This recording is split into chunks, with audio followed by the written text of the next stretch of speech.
तुम्हारे खाने बनाने की कोई बराबरी नहीं कर सकता, समझी भाग्यवान। तुम तो इनमें ही मगन हो और मैं तो चिंता में मरी जा रही हूँ। बाहर मौसम कितना खराब है, कल मछली पकड़ने कैसे जाओगे? अगर मछली नहीं मिली तो घर कैसे चलेगा? अरे धत, तुम हमेशा इतनी ज्यादा चिंता क्यों करती हो? इस सुंदर मौसम का मजा लो, समझी। चाहे जितना तूफान आए, इस बाबूलाल मछुआरे को मछली पकड़ने से कोई नहीं रोक सकता।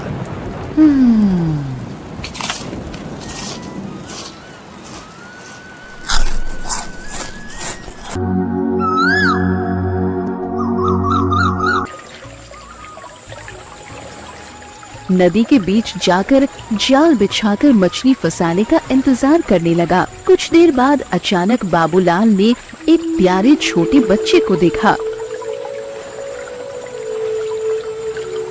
ये मैं क्या देख रहा हूँ? ये मासूम बच्चा इस गहरी नदी में क्या कर रहा है? जल्दी इसे उठाना होगा, नहीं तो कोई अनहोनी हो सकती है। ऐसा कहते हुए बाबूलाल उस बच्चे को उठा लिया और घर की ओर लौट पड़ा।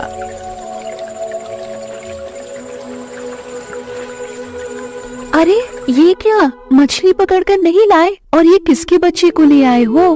मैं मछली पकड़ने गया था, तभी अचानक देखा नदी के पानी में ये नन्हा बच्चा टूटी फूटी हालत में बहता चला आ रहा है। मुझे बहुत दया आई, इसलिए तुरंत घर ले आया। पता नहीं किस अभागे का बच्चा है ये। क्या कह रहे हो? जिस नदी में मछली पकड़ने गए थे, ये प्यारा बच्चा उसी नदी में बहता आया क्या? हाँ भाग्यवान, ऐसा ही हुआ। इस दुनिया में और क्या क्या देखना पड़ेगा, कौन जाने। खैर, जब तक इस बच्चे के असली माँ बाप का पता न चले, ये हमारे पास ही रहेगा। ठीक है भाग्यवान, तुम्हें कोई आपत्ति तो नहीं है ना? नहीं नहीं, मुझे कोई आपत्ति नहीं है। मैं तो कहूँगी भगवान ने खुद इसे हमारे पास भेजा है। तुम तो जानते हो मैं कभी माँ नहीं बन सकी। महाराज, राजकुमारी अब हमारे बीच नहीं है, हमने उसे खो दिया। रानी अम्रपाली, ये तुम क्या कर रही हो? क्या हुआ है? मुझे साफ साफ बताओ। महाराज, जब राजकुमारी को साधु बाबा के पास ले जाया गया था, तब उन्होंने कहा था कि हमारी बेटी पर बुरी नजर है, इसीलिए उसे नदी में स्नान कराना होगा ताकि वह बुरी नजर से बच सके। लेकिन स्नान कराते समय वो हमारे हाथ से फिसल गई। महारानी, हमने अपनी राजकुमारी को इस तरह खो दिया? कितनी मिन्नतों के बाद वो हमें मिली थी। मालती, मेरी बेटी। इधर मछुआरा और उसकी पत्नी मालती को बड़े प्यार और स्नेह से पालने लगे।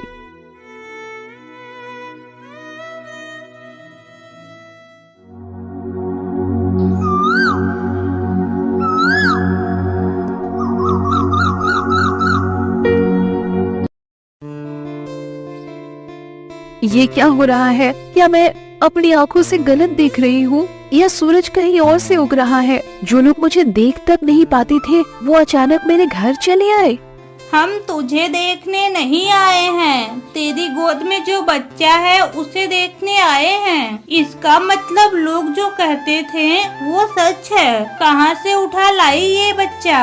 सुना है तू तो माँ बनने लायक नहीं, तो फिर ये किसका बच्चा है? कहीं चोरी तो नहीं किया? बोल ना। जरा मुंह संभाल कर बात करो। सुबह सुबह दिमाग मत खराब करो। तुम्हारी और मेरी पुरानी दुश्मनी मेरे संतान पर मत निकालो, समझी? जो बोलना है बाहर जाकर बोलो, यहाँ से जल्दी निकलो। देखो देखो इसके तेवर, सच बात कहने पर घर से भगा दोगी क्या? हमेशा से रूपा तो ठीक ही कह रही है, तू तो बोझ है। तेरे घर में बच्चा आया कैसे? मेरे घर में संतान कैसे आई और क्यों आई, ये मेरा मामला है। इस बच्चे को मैं पाल रही हूँ, तुम लोग तो नहीं पाल रहे हो, इसीलिए तुम सबको इतनी चिंता करने की जरूरत नहीं है। अब चुपचाप मेरे घर से निकल जाओ, नहीं तो मैं खुद बाहर कर दूंगी। सुन लिया ना? अरे वाह, तेरे मुंह की धार तो पहले जैसी तेज है। कोई बात नहीं, हम भी तेज छुरी लेकर आए हैं। सुनो सुनो गांव वालों, सुनो, राजा की इकलौती बेटी खो गई है। अगर किसी को उसके बारे में कुछ खबर हो तो वो राजमहल आकर बताएं। इसके बदले महाराज उसको बहुत सारे उपहार देंगे।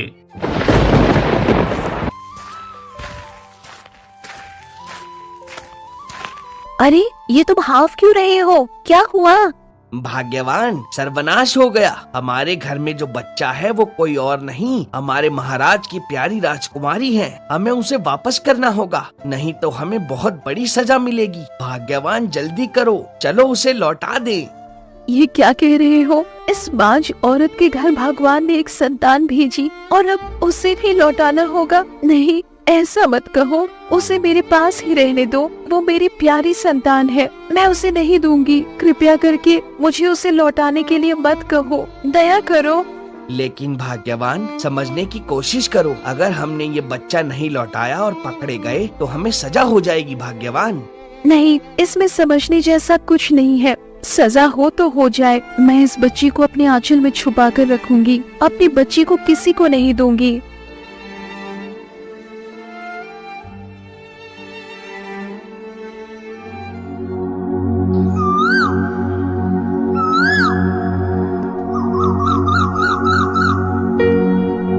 देखते देखते राजकुमारी छोटी सी 7 साल की हो जाती है। वो बहुत सुंदर और शरारती स्वभाव की थी। मिष्टी बेटी, अब तो पेड़ से नीचे उतरो, बहुत देर हो गई। तुझे नहला धुलाकर खाना खिला दूं। आजा बेटी, उतर जा अब। नहीं माँ, आज मैं नहीं उतरूंगी। तुम मुझे रोज खाना खिला के सुला देती हो, कभी मेरी सहेलियों के साथ खेलने नहीं देती। आज मैं भूलकर भी नीचे नहीं उतरूंगी। बस मैंने बोल दिया, आप जाओ, मैं अभी खेलूंगी। अच्छा ठीक है, मैं वादा करती हूँ, आज तुझे खाना खिलाकर नहीं सुलाऊंगी, खेलने जाने दूंगी। अब तो उतर जा बेटी।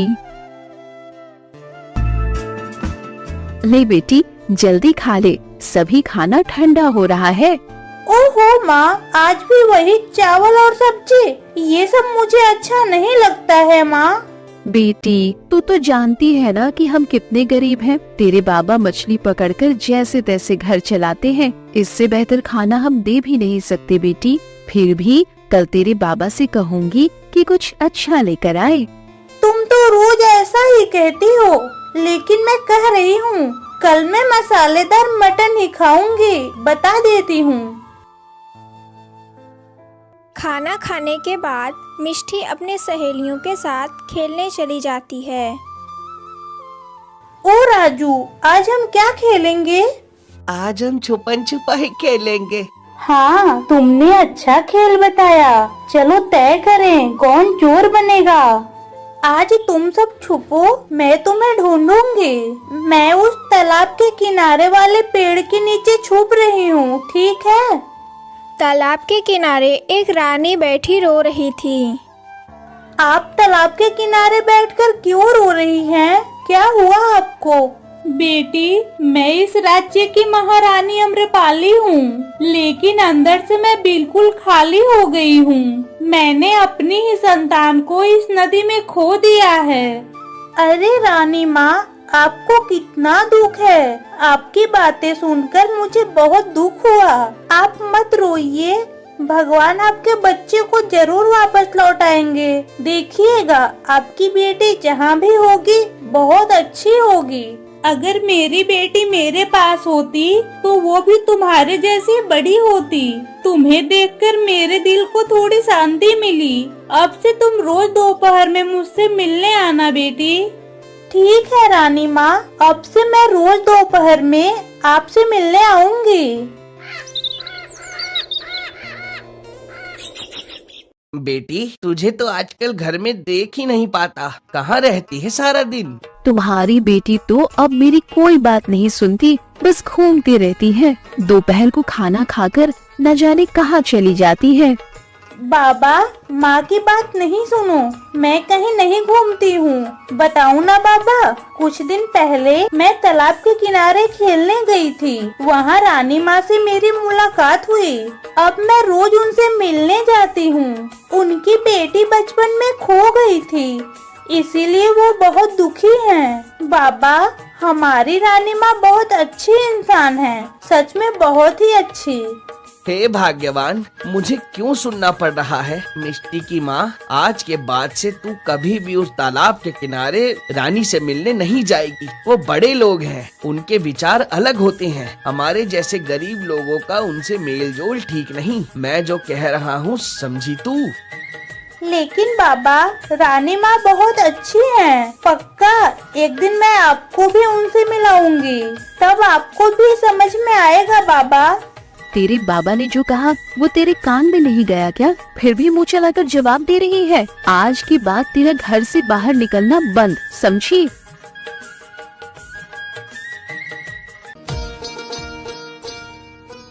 रानी अम्रपाली, प्रजाजनों से सुन रहा हूँ कि तुम अब भी रोज उस नदी के किनारे बैठी रहती हो जहाँ हमारी बेटी खो गई। इस तरह बैठे रहने से क्या वो लौट आएगी रानी? महाराज, माँ का दिल बहुत बेचैन होता है। हर समय अपनी संतान के लिए रोती रहती हूँ। उस नदी के पास बैठकर ऐसा लगता है जैसे मेरी बेटी का चेहरा देख रही हूँ। लेकिन महाराज, हाल ही में वहाँ मैंने एक मछुआरे की बच्ची को देखा। उसकी आंखों में एक अजीब सा अपनापन है। उसकी सूरत इतनी मनमोहक कि जब मैं उसे देखती हूँ लगता है मैं अपनी मालती को देख रही हूँ। जब वो मुझे पुकारती है तो लगता है मेरी मालती ही मुझे पुकार रही है। ये क्या कह रही हो महारानी? पहले तो कभी ऐसा नहीं बोला आपने। एक काम करो, आज ही उस बच्ची को हमारे राज दरबार में ले आओ। मैं भी अपनी आंखों से उसे देखना चाहता हूँ। आप बिल्कुल ठीक कह रहे हैं महाराज, आज ही मैं उसे लेकर आऊंगी। ये क्या, वो बच्ची आज अब तक क्यों नहीं आई? इतनी देर तो कभी नहीं करती थी। कहीं उसे कोई परेशानी तो नहीं हुई? नहीं नहीं, मेरा मन बहुत घबरा रहा है। मुझे तुरंत राज दरबार जाकर महाराज को सब बताना होगा। माँ, ओ माँ, आज के बाद मुझे रानी माँ से मिलने मत भेजना। आज से मैं कभी भी रानी माँ से मिलने नहीं जाऊंगी। मैं कसम खाती हूँ। माँ, बस एक बार बाहर जाने दो मुझे। मिष्टी, मैं तो कब से कह रही हूँ तुम्हें उस रानी माँ से मिलने नहीं जाना है, फिर भी तुम बार बार क्यों जिद कर रही हो? क्या रानी माँ तुझे मुझसे भी ज्यादा अपनों जैसी लगने लगी? नहीं माँ, मैंने रानी माँ को वादा किया था कि मैं रोज उनसे मिलने जाऊंगी। अचानक मना कर दूंगी तो मैं वचन भंग कर दूंगी माँ। और तुमने ही तो सिखाया था कि वचन तोड़ना ठीक नहीं है। बस, अगर इसके बाद एक बार भी वहाँ जाने की जिद करेगी तो मेरे और अपने बाबा का मरा हुआ चेहरा देखेगी, समझी? नहीं माँ, ऐसा मत कहो। इस दुनिया में आप दोनों से ज्यादा मेरा कोई अपना नहीं। मैं कहीं नहीं जाऊंगी।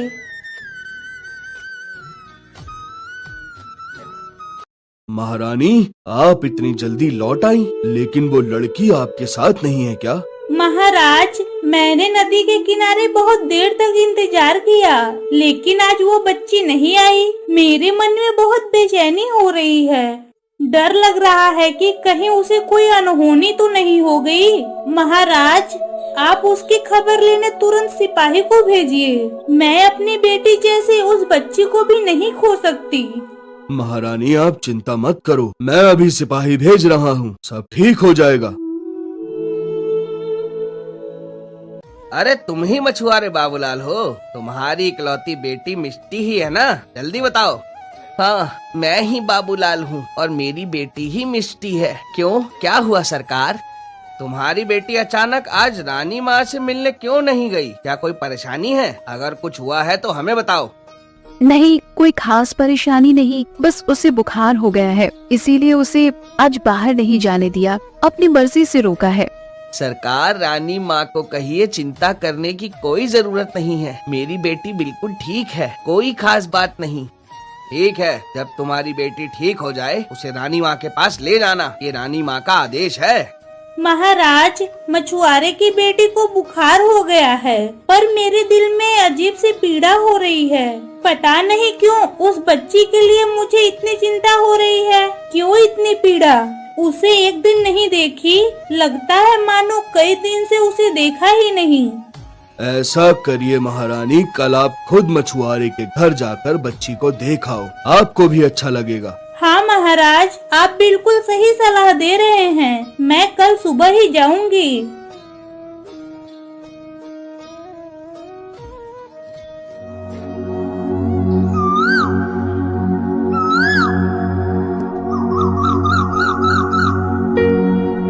राजा के लोग खोजते खोजते हमारे घर तक पहुंच गए हैं। भाग्यवान, जल्दी करो, इससे पहले कि हम पकड़ में आ जाएं, हमें खुद ही उस बच्ची को वापस कर देना चाहिए, नहीं तो बहुत बड़ी मुसीबत सामने है। तुम समझ रही हो ना भाग्यवान, मैं क्या कह रहा हूँ। और फिर दूसरों के संतान को इस तरह छुपा कर रखना हमारे लिए ठीक नहीं। उसकी माँ बहुत दुखी हो रही है। मैं आपसे विनती करती हूँ, आप मिष्टी को मुझसे दूर ले जाने की बात मत कहो। उसे पाकर मैं अपने सारे दुख भूल गई थी। अगर उसे वापस दे दूं, तो फिर उसी दुख के समुद्र में डूब जाऊंगी। मिष्टी को मैंने अपनी जान से भी ज्यादा प्यार किया है। उसके बिना मैं जी नहीं पाऊंगी। दूसरी ओर रानी महारानी मिष्टी को देखने मछुआरे के घर पहुंचती है। रानी को देखकर मछुआरे की पत्नी चकित हो जाती है। प्रणाम रानी माँ, आप अचानक इस गरीब के घर में? मैं तुम्हारी बेटी को देखने आई हूँ। सुना है मिष्टी की तबीयत बहुत खराब है। कहाँ है मिष्टी? मुझे उसके पास ले चलो, मैं उससे मिलना चाहती हूँ। वो पहले से काफी अच्छी है, चिंता की कोई बात नहीं रानी माँ, आप निश्चिंत होकर महल लौट जाइए। बेटी मिष्टी, तुम कैसी हो? एक दिन तुम्हें नहीं देखा तो लगता है कितने दिनों से नहीं देखा है। मैं अब ठीक हूँ रानी माँ, आप मुझे देखने मेरे घर आई, मुझे बहुत खुशी हुई रानी माँ। गीता, तुम्हारा घर तो देख रही हूँ कितना टूटा फूटा है। तुम लोग यहाँ मिष्टी के साथ कैसे रह पाते हो? यहाँ हमें कोई तकलीफ नहीं होती रानी माँ, इस टूटे घर में भी हमारा सब कुछ है। परेशान होने की कोई बात नहीं रानी माँ। नहीं नहीं, ऐसा कहने से कुछ नहीं होगा। देखो, तुम तीनों कल सुबह राजमहल आओ, वहाँ तुम्हारे लिए एक घर खाली करवा दिया जाएगा। तुम लोग वही रहोगे और तुम्हारे पति को एक अच्छी नौकरी भी दिलवा दी जाएगी, ठीक है? रानी महल लौटने के रास्ते में गीता की उन्हीं दो पड़ोसियों से मिलती है। प्रणाम रानी माँ, आप अचानक हमारे गांव में, कोई समस्या है क्या? नहीं, दरअसल बाबूलाल मछुआरे की बेटी बीमार थी, उसे देखने आई थी। अजीब ममता हो गई है उस बच्ची के लिए। खैर, तुम सब लोग ठीक हो ना? कोई दिक्कत हो तो महाराज को जरूर बताना, समझी? रानी माँ, जब तक महाराज है हमें कोई कष्ट नहीं होगा। आप जैसे राजा रानी को पाकर हम गांव वाले धन्य हैं। लेकिन आपके लिए बहुत दुख होता है, इतनी छोटी उम्र में राजकुमारी को खो दिया। आपके दुख में हम भी दुखी हैं। लेकिन जिस घर में आप गई थी, वो बच्ची उनकी अपनी नहीं, उन्होंने उसे कहीं से पाया था। हमें शक होता है। शक होता है? कहाँ से पाई थी? मुझे साफ साफ बताओ।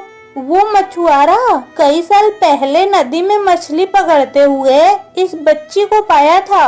उसकी पत्नी तो बांझ है, उसे तो कोई संतान नहीं थे, इसीलिए उस बच्ची को उन्होंने पाला। रानी तुरंत राजमहल लौटकर महाराज को सारी घटना बताती है और फूट फूट कर रोने लगती है। महाराज के आदेश पर सैनिक मछुआरे और उसकी पत्नी और मिष्टी को पकड़कर महल में लाते हैं।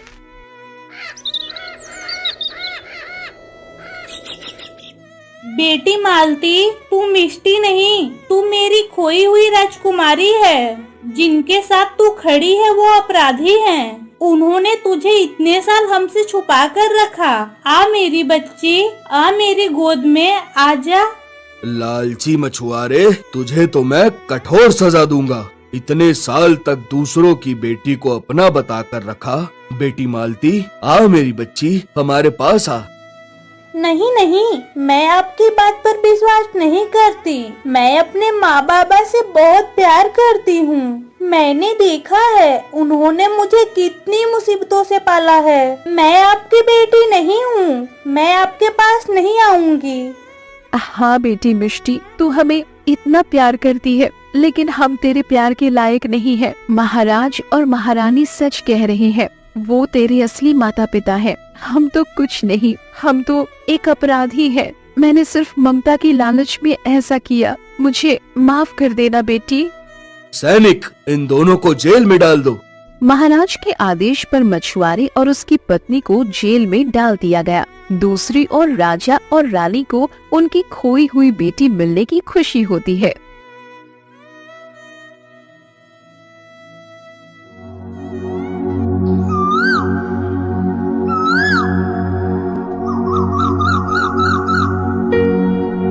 तुम्हारे जन्म के बाद पहली बार जन्मदिन पर तुम्हें पाया है। बताओ बेटी, तुम्हें क्या चाहिए? बाबा, मेरी बस एक ही विनती है, मेरे मछुआरे माँ बाबा को छोड़ दो। मुझे पता है उन्होंने गलती की, लेकिन उन्होंने मुझे बहुत प्यार दिया बाबा। मालती, जिन्होंने तुझे हमसे इतने साल दूर रखा, क्या तुम उनके लिए मुझसे निवेदन कर रही हो? महाराज, मछुआरा और उसकी पत्नी हमसे अपराध तो कर बैठे, लेकिन उन्होंने हमारी प्यारी बेटी को पाला। उनकी वजह से आज हमें हमारी बेटी वापस मिली, इसीलिए हम उनके आभारी हैं। मैं भी यही चाहती हूँ, उन्हें माफ कर दीजिए। आखिरकार राजकुमारी मालती की आग्रह पर महाराज मछुआरे और उसकी पत्नी को माफ कर देते हैं और रिहा कर देते हैं।